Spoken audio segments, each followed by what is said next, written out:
Hari ini kita akan pelajari di dalam Lukas 13 ayat 6 sampai 9. Injil Lukas 13 ayat 6 sampai ayat yang ke-9. Kita akan baca silih berganti. Saya genap, Bapak Ibu ganjil. Lukas 13 ayat ke-6 sampai ayatnya yang ke-9, ya.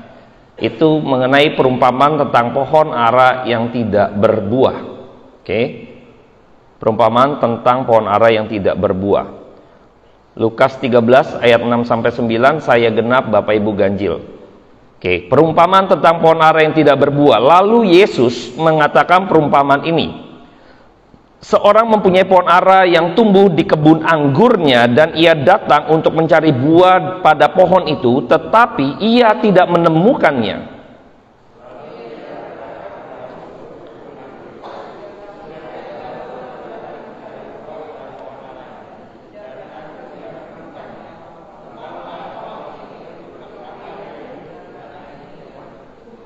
Jawab orang itu, "Tuan, biarkanlah dia tumbuh tahun ini lagi. Aku akan mencangkul tanah sekelilingnya dan memberi pupuk kepadanya."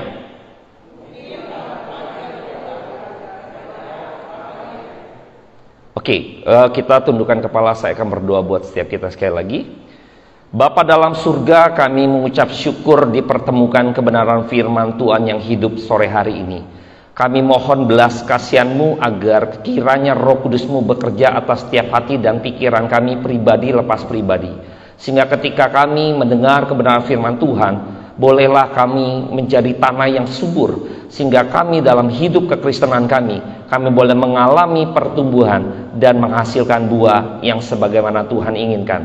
Kami mohon berkaryalah Roh Kudus atas setiap hidup kami. Kami menyerahkan doa ini ke dalam tangan Tuhan. Dengar doa dan permohonan kami. Di dalam nama Tuhan Yesus Kristus, biarlah setiap kita yang siap mendengarkan kebenaran firman Tuhan katakan, amin. Oke, di sini kalau kita lihat, kalau Bapak Ibu perhatikan, ada sesuatu yang mengganjal atau ada sesuatu yang aneh. Ya, kalau Bapak Ibu tadi seksama memperhatikan secara singkat gitu ya, itu ada sesuatu yang aneh Bapak Ibu. Ya. Di ayat 6 kita coba akan yang expose sedikit ayat 6, saya bacakan ulang. Lalu Yesus mengatakan perumpamaan ini, seorang mempunyai pohon ara yang tumbuh di kebun anggur. Pohon ara di kebun anggur. Ini keanehan Bapak Ibu. Ya. Pohon ara di kebun anggur. Pohon anggur di kebun anggur, benar. Pohon ara tidak harus di kebun anggur toh. Ini satu keanehan ya kalau kita teliti. Tapi mengapa Tuhan Yesus, apakah salah ketik dari Alkitab? Tidak. Apakah typing gitu ya kan, typo gitu ya kan, ngetik kopas segala macam. Aduh salah kan, kalau kita nulis mungkin bisa salah. Tapi ini tidak salah. Tapi emang ini Tuhan sedang menyindir orang-orang percaya atau orang-orang Yahudi. Kalau kita bicara hal ini mengenai pohon ara, mengenai buah, Tuhan ini sedang bicara kepada orang-orang yang sudah percaya, artinya orang-orang Yahudi pada waktu itu. Bukan kepada, kalau kita perhatikan Bapak Ibu ya, orang-orang yang berjumpa dengan Kristus, itu Tuhan memperlakukan sedikit berbeda. Sedikit berbeda bukan karena pilih kasih. Yang pertama misalnya kita lihat, ada kelompok orang yang kalau misalnya penjinah datang gitu ya, pelacur gitu ya, Tuhan sepertinya welcome gitu loh, ya, nggak terlalu keras gitu ya, pemungut cukai gitu ya, kayaknya baik gitu ya, welcome gitu sebagai pendosa-pendosa. Tetapi kepada orang-orang Farisi, ya kan, kepada orang Saduki gitu ya, ahli Taurat, itu kayaknya perlakuannya berbeda. Celakalah kamu pikir gitu kan, waduh langsung kayaknya ngegas gitu loh, ya. Tapi kalau dengan orang-orang pinggiran tanda petik gitu ya, itu sepertinya berbeda Bapak Ibu, bukan pilih kasih gitu ya. Karena emang sebagaimana Tuhan ingin menyindir dalam arti untuk memberikan koreksi dan menegur. Karena engkau orang percaya, engkau orang yang dekat dengan kitab, gulungan kitab. Engkau orang-orang yang usia 6-12 tahun diserahkan sebagai anak Taurat. Engkau mempelajari kitab para nabi ada padamu. Maka Tuhan akan keras, dalam arti engkau belajar. Beda dengan orang yang tidak tahu apa-apa gitu ya. Dengan orang yang tahu apa-apa, pasti Tuhan akan ngegas, Bapak Ibu. Dalam arti ngegas ini bukan berarti pilih kasih ya, sekali lagi tidak, tetapi Tuhan mau mendidik ya, berbeda sekali pasti perlakuannya. Saya ngajar guru ya, dan di sini juga ada guru Pak Mul ngajar. Kita kan akan lihat orang dengan tingkat kemampuannya, frekuensi kan nggak sama toh. Kita akan berbeda tuh memperlakukan siswa, bukan berarti karena kita pilih kasih. Karena kita menyadari frekuensi potensinya berbeda. Maka pada waktu kita menyampaikan sesuatu pun kita akan melihat gitu loh. Dengan cara kita metodenya. Karena wah ini anak dikerasin susah nih. Ini anak emang nggak nangkep misalnya gitu ya. Daya tangkapnya rendah gitu ya. Tapi kalau anak yang sudah pintar segala macam, kita langsung kasih soal salah, langsung coret gitu ya. Betul Bapak Ibu, langsung ini kan kamu harusnya udah tahu gini-gini, udah salah. Tapi yang ini kamu harus pakai begini ya, ini harus begini loh. Itu berbeda Bapak Ibu ya, jadinya ya. Supaya anak ini nggak ngedown gitu kan. Oh iya, dibimbing, merasa dituntun, karena nggak tahu, punya kemampuan otaknya berbeda. Tuhan sedang begitu keras gitu ya, karena berjumpa dengan orang-orang yang notabene orang percaya. Nah kita sekarang orang percaya. Anda dan saya kan semua orang Kristen, notabene sudah dibaptis nih rata-rata gitu ya. Dan saya harus sampaikan kepada firman Tuhan ini, bukan ngegas Bapak Ibu, tidak. Kembali lagi karena kita punya berbeda gitu ya. Tuhan akan ajar kita nggak kasih bubur lagi. Tuhan kasih kita nih nasi, makanan berat. Dan ini Tuhan pengen juga orang-orang Yahudi, orang-orang percaya juga punya sesuatu gitu loh. Makan yang istilahnya tanda petik daging gitu loh. Kalau kita khotbah yang isinya daging semua gitu kan. Kalau bisa tuh yang bobot istilahnya gitu ya. Keras gitu ya, menegur. Nah ini yang perlu kita pelajari sama-sama. Nah kita akan lihat ya, ini pohon ara gitu kan, agak-agak aneh ada di kebun anggur.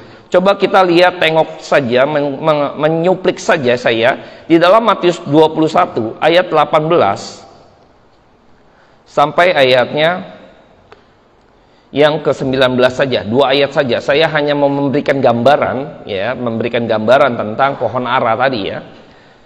Ini kisah mengenai Yesus mengutuk pohon ara. Kita akan baca bersama-sama di dalam Matius 21 ayat ke-18 dan 19. Ya. Oke, 1, 2, 3. Pada pagi hari dalam perjalanannya kembali ke kota, Yesus merasa lapar. Dekat jalan ia melihat pohon ara lalu pergi ke situ. Tapi ia tidak mendapat apa-apa pada pohon itu selain daun-daun saja. Katanya kepada pohon itu, engkau tidak akan berbuah lagi selama-lamanya. Dan seketika itu juga keringlah pohon ara itu. Pohon aranya ada di jalan Bapak Ibu.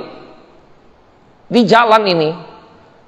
Tadi kalau kita baca di dalam Lukas 13, Tuhan menyinggung ada pohon ara di kebun anggur. Apa ini maksudnya pohon ara ada di kebun anggur? Inilah kita. Kita adalah pohon ara. Yang dimana kita ada di pinggir jalan ini, kita bukan orang kelompok yang tanda petik gitu ya. Secara keturunan orang-orang Yahudi mungkin. Kita juga bukan yang notabene kita diselamatkan karena anugerah Tuhan. Yang diambil dari jalan, yang diambil dari keberdosaan kita, yang harusnya kita menuju kebinasaan, Tuhan bawa kita. Tuhan ambil kita, dia taruh di kebun anggur Bapak Ibu. Tuhan taruh di kebun anggurnya. Taruh di tempat ladangnya Tuhan. Tuhan sekarang taruh kita di kebun anggur. Pohon ara itu seperti kita Bapak Ibu, orang-orang pinggiran, orang-orang berdosa, yang akhirnya Tuhan berikan anugerah, sehingga Tuhan ingin kita bertumbuh di kebun anggurnya. Ini kita sedang dalam kebun anggur.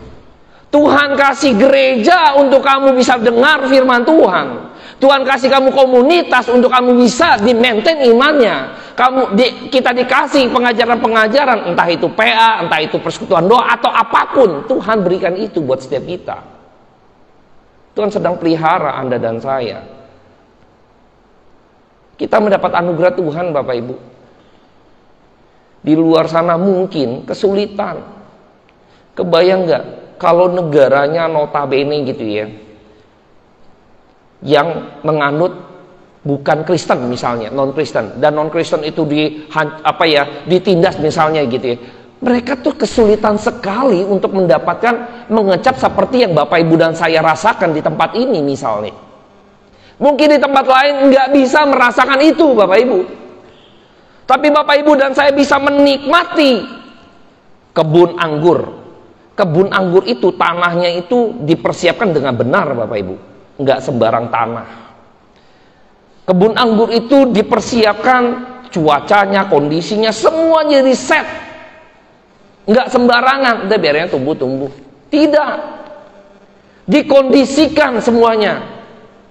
Ladang yang paling, tanah yang paling gembur dipersiapkan dulu untuk menanam pohon anggur. Bahkan kondisi cuacanya pun disetel bagaimana untuk bisa mengkondisikan pohon itu bertumbuh dengan baik Bapak Ibu. Digarap benar-benar, nggak sembarangan kayak di pinggir jalan pohon gitu loh. Ya udah hidup-hidup mati-mati gitu kan. Udah diemin aja. Biarin aja kalau diguyur disiram sama hujan oleh alam. Kebun anggur tidak, dirawat, dilihat, diperhatikan, rantingnya dipotek gitu kan biar tumbuh tunas. Benar-benar di-maintain Bapak Ibu pohon anggur. Nggak sembarangan. Bapak Ibu dan saya masuk ke dalam satu gereja itu mendapat anugerah Tuhan. Tuhan sedang memaintain iman Bapak Ibu. Tapi pertanyaannya, Tuhan tanya, buahnya mana? Di ayat berikutnya. Cek lagi, mana nih pohon ara? Kok nggak ada buahnya nih? Tuhan marah Bapak Ibu. Tuhan marah. Seberapa banyak dari Bapak Ibu dan saya sudah menjadi orang Kristen? Sudah berapa lama Bapak Ibu? Lama sekali kita. Pertanyaannya, buahnya kita ada gak? Buahnya ada gak untuk Tuhan nikmati? Seringkali kita juga mindsetnya salah. Kita jadi orang Kristen, kita menikmati Allah. Pernah gak berpikir, sudahkah Allah menikmati hidup saya? Tuhan lagi lapar tadi, cari, ada pohon ara, mau makan toh, mau menikmati buah. Loh kok cari-cari nggak ada buahnya? Ini daun-daun ngapain nih? Nggak ada buahnya. Tuhan nggak menemukan buah di pohon ara itu, dia nggak bisa nikmati pohon ara itu, buahnya nggak ada. Kita kebalik ya, kita jadi Kristen, kita ingin menikmati Tuhan, tapi nggak pernah berpikir, Tuhan nikmatin hidup saya gak? Sebagai orang Kristen, apakah saya sudah memberikan kenikmatan tanda petik gitu ya dalam hidup saya, menghasilkan buah-buah yang akhirnya Tuhan senang, menyenangkan hati Tuhan. Kita pengennya, wah ikut Tuhan, kita senang menikmati Tuhan, bagaimana Tuhan tolong kita, wah demen banget kita, Tuhan aku lagi begini gitu kan, tolong Tuhan, wah Tuhan tolong ya, kita demen menikmati Tuhan. Kita nggak pernah berpikir, saya sudah nikmatin buat Tuhan nggak hidup saya? Tuhan bisa ngecap nggak? Wah, menikmati hidup saya sebagai orang Kristen. Ini pertanyaan yang serius Bapak Ibu. Terus kita pikir-pikir, perih Bapak Ibu, sudah berapa lama kita jadi orang percaya? Semakin lama, ya semakin kita lama, Tuhan tuntut semakin banyak. Ini selalu berkait dengan hal ini, dengan perumpamaan mengenai 1 dinar, terkait dengan perumpamaan mengenai talenta. Di mana yang 10? Di mana yang 5? Sorry, yang 1, yang 5 semua ditagih. Di mana 1 dinar itu? Tuhan tagih. Yang diberi banyak, Tuhan tuntut banyak. Equal Bapak Ibu. Jangan pikir misalnya, dia udah lama, terang aja dia berbuahnya begitu misalnya ya. Wah pelayanannya udah sejauh itu. Justru semakin lama, kalau dia segitu-gitu aja, itu nggak bertumbuh. Ada takarannya Bapak Ibu. Kita lulus gitu ya, ada standarnya kan. S1 kurang lebih 3,5 sampai 4 tahun. Oh dia lulus gitu kan, tapi ukurannya 5 tahun, 6 tahun. Itu nggak sesuai dengan pertumbuhan yang seharusnya. Targetnya 3,5 atau 4 tahun, standarnya 4 tahun, itu S1 lulus. Kalau dia lebih dari itu, sebenarnya nggak memenuhi standar gitu ya, maksudnya kurang bertumbuh jadi sebenarnya. Karena lulusnya tahun ke-5, tahun ke-6, tahun ke-7 bahkan, misalnya gitu kan. Lah, ngapain aja selama ini di kampus, misalnya kan gitu kan. Kan punya standar. 4 tahun harusnya sudah lulus. Kalau 3 tahun, wah itu dapat gelar loh. Magna cum laude, ya kan? Nilainya tinggi. Nah, ini kan pertumbuhannya bagus. Lah seringkali kita nggak berpikir demikian gitu loh. Justru semakin Tuhan beri banyak, Tuhan akan nuntut banyak. Nggak main-main Bapak Ibu, ngeri Bapak Ibu. Makanya ketika saya ditabis menjadi penginjil ya Bapak Ibu ya, pemikiran saya langsung gitu ya, saya harus bikin sesuatu yang mengkonfirmasi panggilan saya. Jangan karena cuma ditabis toh. Banyak orang Kristen karena ingin misalnya dibaptis gitu ya, karena untuk hal-hal tertentu. Biasanya syarat untuk menikah di gereja Bapak Ibu. Klasik kan gitu ya. Ini klasik. Hanya untuk itu. Nggak bergumul gitu loh. Di dalam kekristenan saya harus ngapain sekarang setelah dibaptis? Ini seringkali jadi salah kaprah Bapak Ibu ya. Jadi ingin menikmati Tuhan, ingin menikmati fasilitas tanda petik gereja dalam hidup saya, ingin dilayani gereja di dalam kekristenan saya. Kita nggak pernah kasih hidup saya bertanya deh, Tuhan kira-kira nih sekarang kalau Tuhan datang gitu ya, Tuhan kira-kira nikmatin hidup kita didapati, ada gak nih buahnya? Kalau Tuhan hari ini datang ya, ngeri Bapak Ibu. Dan saya pikir, saya ada buahnya gak ya? Adakah Tuhan mendapati ketika dia lapar, dia datang ke saya sebagai pohon ara, lalu Tuhan ambil buahnya? Aduh, saya bersyukur itu tuh. Bersyukur kalau saya dapati Tuhan petik saya kalau sebagai pohon ara, dia petik dan dia nikmati buah dari saya. Saya rindukan itu Bapak Ibu. Rindukan itu. Ketika saya tahu bahwa ada satu kebenaran Bapak Ibu, jangan pernah sia-siakan Bapak Ibu. Fight. Saya bikin buku bukan gagah-gagahan. Saya bikin komik bukan gagah-gagahan. Bangun persekutuan bukan gagah-gagahan Bapak Ibu. Karena tahu prinsipnya, Tuhan beri lebih, Tuhan tuntut lebih. Tuhan kasih banyak, Tuhan akan minta banyak gitu loh. Saya berasa, waduh ini belum seberapa Bapak Ibu, dengan anugerah Tuhan yang limpah gitu loh. Bayangkan ya, kita pohon ara dikasih ke kebun anggur. Bagaimana pohon ara itu di-maintain setara dengan kebun anggur. Yang sebenarnya nggak harus itu, di jalan aja biarin dia, diguyur sama hujan. Ngasal aja, biarin aja, hidup-hidup mati-mati, udah selesai. Tetapi kita diberikan kesempatan masuk ke dalam sebuah anugerah Tuhan yang besar. Maka Tuhan akan tuntut. Anda dan saya Bapak Ibu berada di kebun anggur seperti ini. Gereja sudah siapkan persekutuan, ada PA, ada komsel, ada beberapa hal Bapak Ibu gitu ya. Di mana Bapak Ibu posisinya? Apakah mengabaikan dan sebagainya gitu ya? Saya nggak tahu gitu loh. Tapi suatu kali gitu ya, Bapak Ibu didapati lalu kering seperti tadi pohon anggur, dikutuk oleh Tuhan. Wah, celaka Bapak Ibu. Tuhan tidak suka yang daun-daun saja. Banyak orang gereja yang daun saja sepertinya, kelihatannya berdaun seperti lebah tapi tidak ada buahnya. Ini seperti orang-orang yang munafik yang menganggap bahwa saya sudah melayani. Ini tipe-tipe orang sebagaimana yang Tuhan sampaikan di dalam Injil.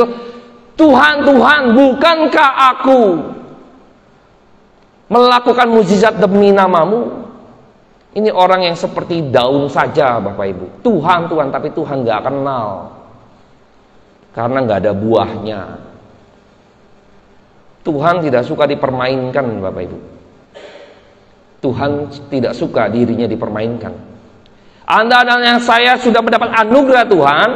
Tuhan tidak suka diri dipermainkan. Kita tahu bangsa Israel binasa Bapak Ibu. Kita tahu bangsa Israel Bapak Ibu. Bangsa Israel dibaptis gitu ya Bapak Ibu ya. Dan Tuhan binasakan, tewaskan itu. Jangan main-main Bapak Ibu. Jangan pikir saya udah Kristen, aman.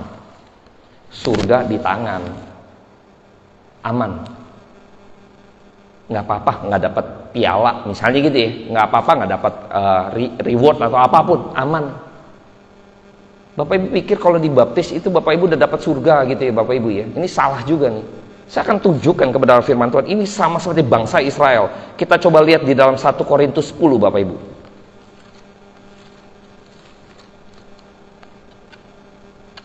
1 Korintus 10 ayat 1 sampai ayat 5. Bapak Ibu ganjil saya genap. 1 Korintus 10 ayat 1 sampai 5. Kita akan baca silih berganti. Bapak Ibu ganjil saya genap. 1, 2, 3.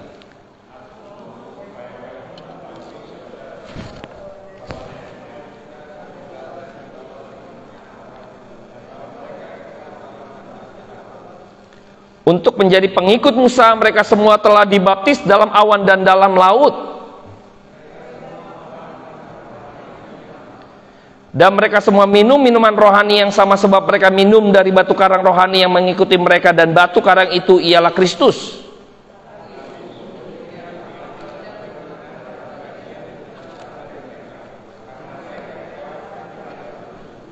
Ngeri Bapak Ibu.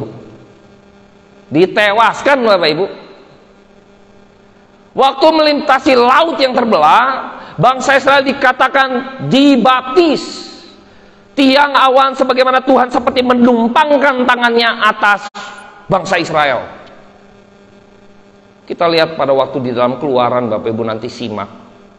Di ayat 14, bagaimana Tuhan musnahkan musuhnya Firaun dan serdadunya. Lewat ayat 15 mereka memuji Tuhan, melihat kebesaran Tuhan. Ayat 16 mereka bersungut-sungut. Bayangkan Bapak Ibu.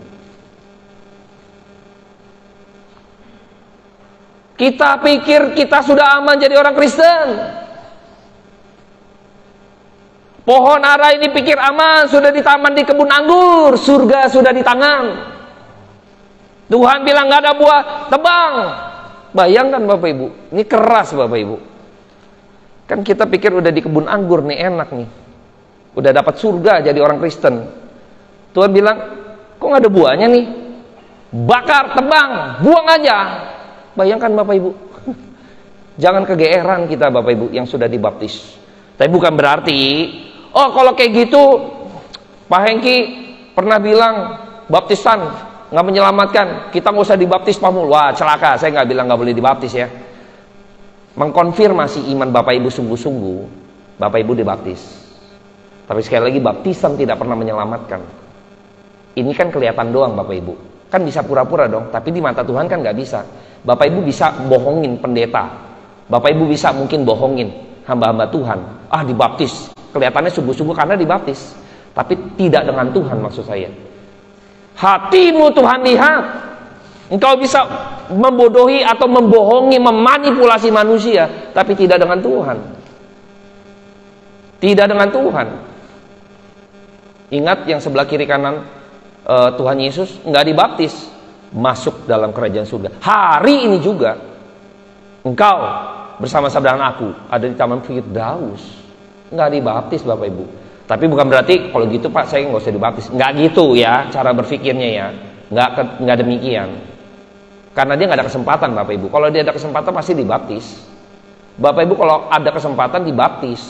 Posisinya kan Bapak Ibu nggak terpaku gitu kan? Kan nggak demikian, ya.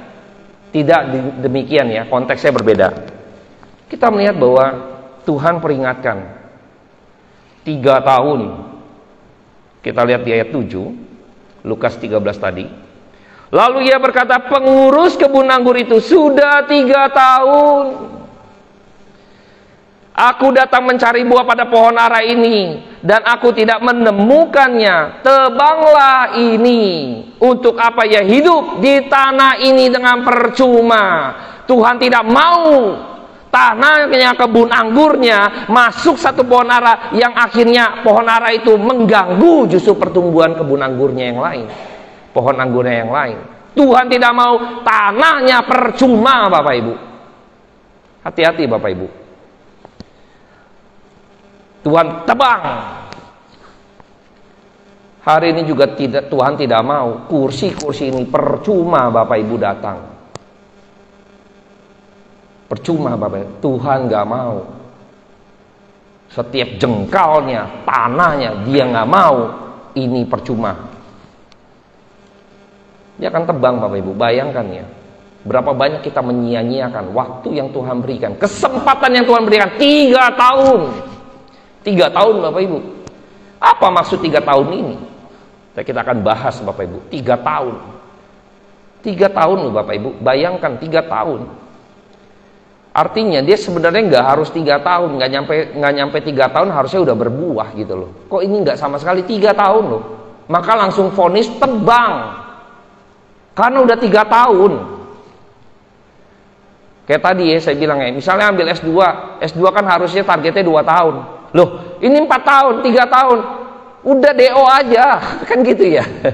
Ini percuma nih mahasiswa ngapain di sini gitu ya, penuhin bangku aja gitu ya. Karena kita bayar aja nih. Ini kan Tuhan nggak bayar ya, Bapak Ibu, dan selamatkan kan nggak bayar ya, benar nggak? Nggak bayar loh Bapak Ibu. Ini percuma ngapain nih, udah buang aja. Tuhan tidak suka dipermainkan Bapak Ibu. Ya ketika kita lihat 3 tahun, Tuhan kasih waktu 3 tahun. Ini gambaran pada waktu bangsa Israel atau umat pilihan Tuhan. Tahun pertama, waktu mereka keluar dari tanah Mesir. Waktu zaman Musa menuntun bangsa Israel keluar dari perbudakan Mesir. Tahun pertama, mereka tegar tengkuk toh. Mereka bersungut-sungut. Mereka tegar tengkuk, mereka menyembah berhala gitu kan, membangun lembu emas. Aduh, Tuhan luka gitu ya. Capek, Tuhan dengan sabar terus menuntun. Tahun kedua, waktu zaman pembuangan, Daniel dan kawan-kawan. Wah, mereka berjerit, Tuhan tolong, ya kan? Nabi-nabi dibunuh-bunuhin Bapak Ibu. Tahun ketiga, ketika masa perjanjian baru, Tuhan diam, lalu hadir Yohanes Pembaptis. Kita akan coba lihat di dalam Matius, kutip saja Matius awal, sebentar saya akan ambil yang Matius 3. Saya akan petik saja ayat 7 sampai 10. Sekarang Bapak Ibu genap, saya ganjil. Matius 3 ayat 7 sampai 10, saya ganjil, Bapak Ibu genap. Tetapi waktu ia melihat banyak orang Farisi dan orang Saduki datang untuk dibaptis, maka ia, Yohanes Pembaptis, berkat kepada mereka, "Hai kamu keturunan ular beludak, siapakah yang mengatakan kepada kamu bahwa kamu dapat melarikan diri dari murka yang akan datang?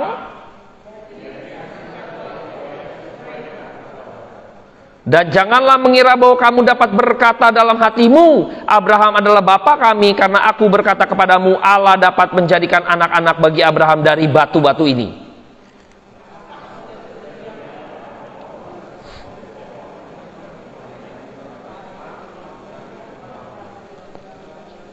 Ini tahun ketiga Yohanes Pembaptis.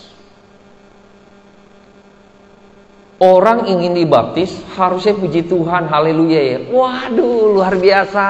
Silakan Pak. Welcome ya. Hai engkau keturunan ular beludak. Bayangkan Bapak Ibu, orang mau dibaptis. Makanya saya bilang ya, ketika Yohanes Pembaptis berhadapan dengan orang-orang Saduki dan orang-orang Farisi, berbeda sekali. Kenapa? Karena notabene engkau tahu kebenarannya. Engkau tahu kitab, engkau pelajari Taurat Musa, engkau pelajari gulungan kitab para nabi. Engkau pikir gitu ya, bisa mempermainkan baptisan gitu ya. Engkau bisa mempermainkan iman gitu ya. Engkau biar kelihatan, wah ini orang rohani lu, dia rendah hati lu, udah belajar sekarang dibaptis lu, mau dibaptis lu. Siapa Yohanes Pembaptis? Bukan pendeta besar. Di hutan makanannya itu bulu onta gitu ya, madu gitu ya. Itu makanannya serangga gitu loh. Khotbahnya itu bukan di bait Allah, Yohanes Pembaptis itu di luar. Kelihatannya rendah hati, tapi Yohanes Pembaptis begitu tajam melihat kesungguhan hati seseorang, teguran kembali supaya apa? Jangan main-main. Anda dan saya juga diperingatkan hari ini oleh siapa? Yohanes Pembaptis. Engkau pikir, ini ngeri juga ya, siapa yang mengatakan kepada kamu bahwa kamu dapat melarikan diri dari murka yang akan datang? Engkau tahu kebenarannya. Engkau tidak mau hidupmu benar. Engkau tidak mau hidupmu benar-benar dirubah. Engkau penuh dengan kemunafikan. Tunggu waktu Tuhan, nanti kamu akan dapat murka Tuhan. Kamu pikir bisa lari. Wah, ini kecaman yang kaget Bapak Ibu. Jangan pikir kita bisa lari Bapak Ibu dari murka Tuhan. Kaget ya Bapak Ibu, kita nggak mau begini Bapak Ibu. Pasti semuanya nggak mau begini. Ketika dengar ini pun, jangan-jangan saya orang Farisi dan orang Sadukinya. Ngeri Bapak Ibu. Takut Bapak Ibu. Apalagi saya khotbah misalnya gitu ya. Kalau saya nggak sungguh-sungguh hidup saya, Tuhan akan hajar duluan Bapak Ibu. Orang yang ada di mimbar ini menyampaikan firman Tuhan, hamba Tuhan gitu ya, pengerja pelayan, Tuhan akan keras sama kita. Keras. Ya bukan berarti jemaat enak ya, yang penting jemaat udah leha-leha gitu ya. Jangan pikir gitu ya, nanti saya ngomong ini ngagetin jemaat gitu ya. Tidak ya. Tapi ini tugas PR kita Bapak Ibu. Tugas PR kita. Tahun ketiga, Yohanes Pembaptis memperingati mereka semua, tapi kita tahu bahwa Yohanes Pembaptis akhirnya pun dibunuh, dipenjarakan, palanya dipenggal Bapak Ibu. Saya nggak akan bahas terlalu dalam karena mengingat waktu gitu ya Bapak Ibu ya. Akhirnya juga dibungkam Yohanes Pembaptis Bapak Ibu. Tahun ketiga. Bayangkan Bapak Ibu ya. Dan akhirnya kita tahu bahwa kita melanjutkan kembali di ayat berikutnya gitu ya. Yang ke-9, yang ke-8. Jawab orang itu, Lukas 13 yang ke-8. Jawab orang itu, Tuhan, biarkanlah dia tumbuh tahun ini lagi. Aku akan mencangkul tanah sekelilingnya dan memberi pupuk kepadanya. Mungkin tahun depan ia berbuah. Jika tidak, tebanglah dia. Di dalam perumpamaan ini, yang menarik adalah Tuhan memposisikan di dalam dua aspek atau dua subjek. Yang pertama dia sebagai pemilik kebun anggur, dan yang lain dia sebagai yang mengusahakan kebun anggur. Maka yang mengusahakan kebun anggur itu minta 1 tahun lagi, minta waktu 1 tahun lagi. Ini masa di mana Yesus dan para rasul, Kristus dan para rasul, dan termasuk kita, karena iman kita ini kan firman Tuhan ya, kita para nabi dan para rasul. Masa Kristus hadir, mengajar, membimbing, dan juga para rasul Bapak Ibu ya. Jadi ini juga bagi kita. Tuhan begitu baik. Tunggu 1 tahun lagi. Kristus begitu luar biasa, ingin kita berbuah. Aku akan mencangkul tanah di sekelilingnya, aku akan pupuki. Bayangkan Bapak Ibu ya, kita yang harusnya binasa, tapi Tuhan yang bekerja buat kita. Kristus ingin kita bertumbuh di dalam pengenalan akan Allah, di dalam kebenaran firman Tuhan. Kristus ingin rindu sekali supaya kita mengenal siapakah yang mengutus Dia, Bapak Ibu. 1 tahun lagi Dia pengen garap kita, Bapak Ibu. Dia mau bimbing kita, tapi sering kali kita tidak mau. Tapi di bagian ayat 9 itu luar biasa Bapak Ibu, peringatan buat kita juga ya. Jika tidak, tebanglah dia.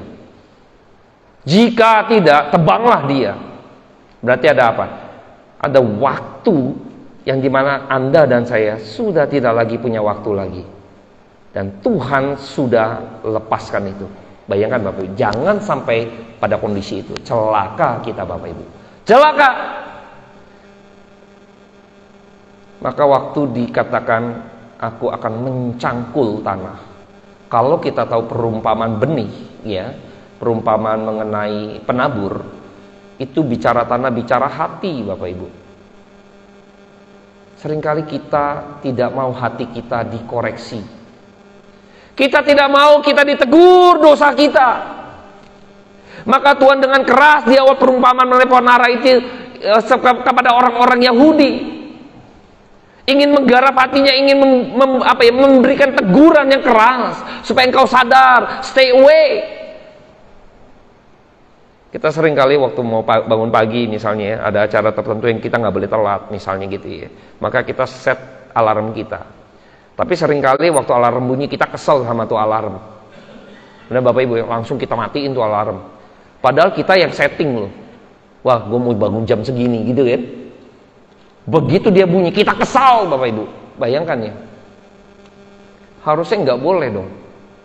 Kan dia yang kamu mau. Maka Tuhan, engkau berjanji gitu ya, Tuhan akan sadarkan kamu. Kamu mau bertumbuh, oke, Tuhan tegur kamu. Kamu mau bangun, oke, Tuhan bangunin kamu. Jangan waktu Tuhan bangunin kamu, kamu marah sama Tuhan.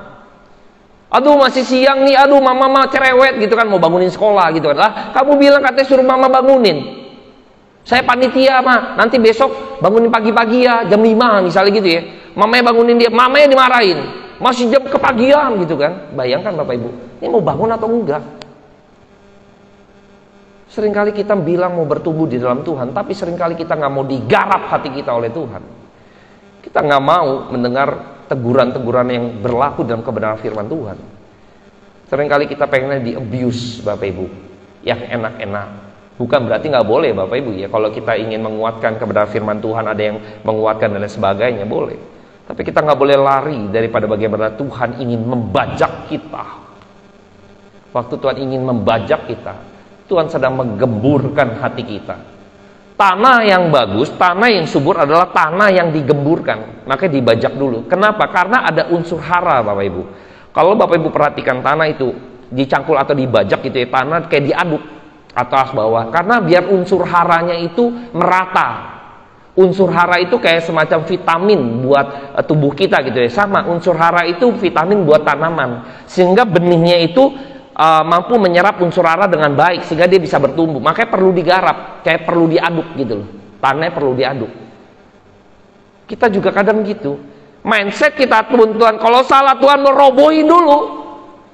Kadang kita nggak terima gitu ya. Pemikiran kita yang mungkin sudah terdoktrin salah misalnya, kita susah tuh. Kita kadang merasa kita lebih tahu, kadang kita susah tuh. Maka kita harus rendah hati. Kalau Tuhan ingin tegur, kalau mau Tuhan hancurin, berilah hatimu untuk hancur di hadapan Tuhan. Jangan kita keras hati karena ada waktunya. Jika tidak, tebanglah dia. Tuhan juga tidak mau dipermainkan.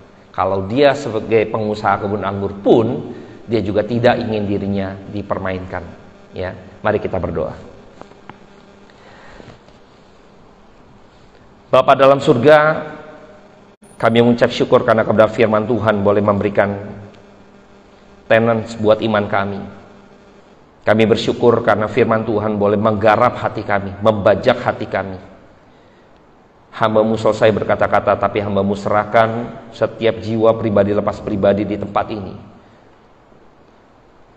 Tuhan yang garap, Tuhan tolong. Beri pupuk yang terbaik buat hati kami, sehingga iman kami bertumbuh. Sehingga ketika Engkau dapati kami memberikan buah sebagaimana yang Tuhan inginkan dalam hidup kami. Sehingga Engkau boleh menikmati buah dari pelayanan kami, sikap hidup kami, buah-buah roh yang kami hasilkan dalam kehidupan kekristenan kami, Tuhan, yang sementara ini. Sehingga kami boleh menyenangkan hati Tuhan. Bapa, garap kami. Roh Kudus, garap kami. Tuhan Yesus, tolong kami, bimbing kami. Kami bersyukur Tuhan memberikan kesempatan 1 tahun lagi buat kami, untuk kami boleh digarap oleh Engkau. Terpujilah nama Tuhan, kekal selama-lamanya sampai selama-lamanya. Amin.